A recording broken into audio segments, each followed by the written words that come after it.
Tonight's I-Team report, Chicago has one of the toughest gun laws in the nation, but our investigation has found handguns readily available at close range, just beyond the city limits in the suburbs. Investigative reporter Chuck Gowdy has the story. The I-Team has been on the trail of illegal guns for several months. We have spent days staking out several suburban gun stores, then following customers back to their homes in the city. City residents making easy, perfectly legal retail gun purchases in the suburbs that become illegal once they cross the city line. What type of gun did you purchase? 32, just a small gun. Dolores Bryan is a widow who lives in Chicago. With this handshake from a clerk at Chuck's gun shop in Riverdale, she's also a gun owner. They didn't tell you at the time it was illegal to have a handgun in your house? They didn't discuss that with me. It has been illegal to register a new pistol or revolver in Chicago for 25 years, but that city ordinance has not stopped Chicagoans from buying handguns in the suburbs and keeping them in their homes in the city.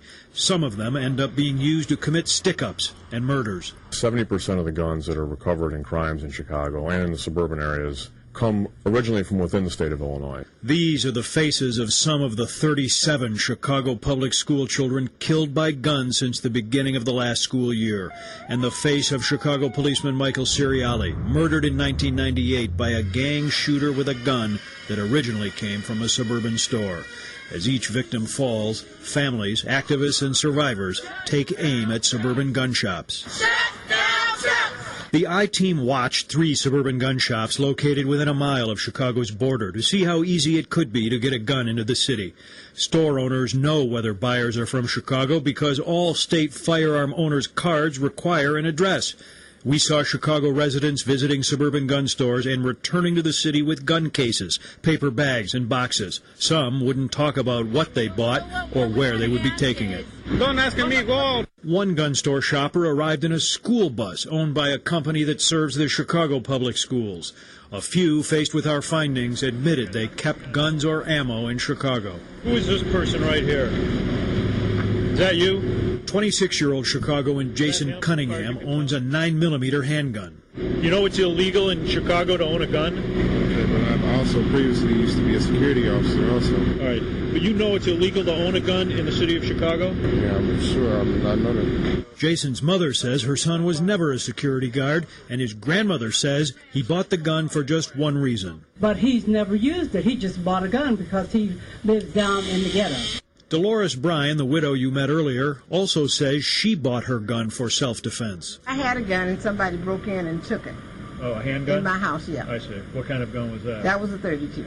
The owner of Illinois Gun Works in Elmwood Park, a half block from the Chicago border, says he cannot and does not sell handguns to Chicagoans because Elmwood Park has an ordinance prohibiting it.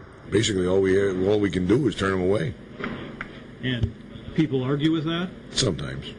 Sometimes they get upset because it's more of a question of their rights being violated. There are some that seem to make an effort to try to at least inform the people that are purchasing the weapons that they're not supposed to bring them into the city.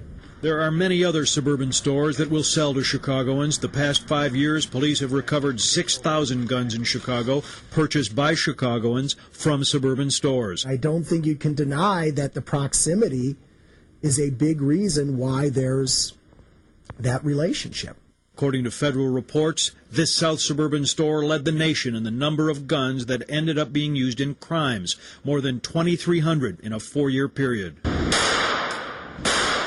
Every other bad guy wants a Glock 40 or a Glock 9. Guns seized by more than 100 police departments across the state are traced at the ATF Center in Chicago. The traced guns are then charted to help local police detect concentrated areas of illegal guns. Cook County Commissioner Larry Suburban is pushing an ordinance that would restrict the location of suburban Cook County gun stores from being within a mile of schools and parks.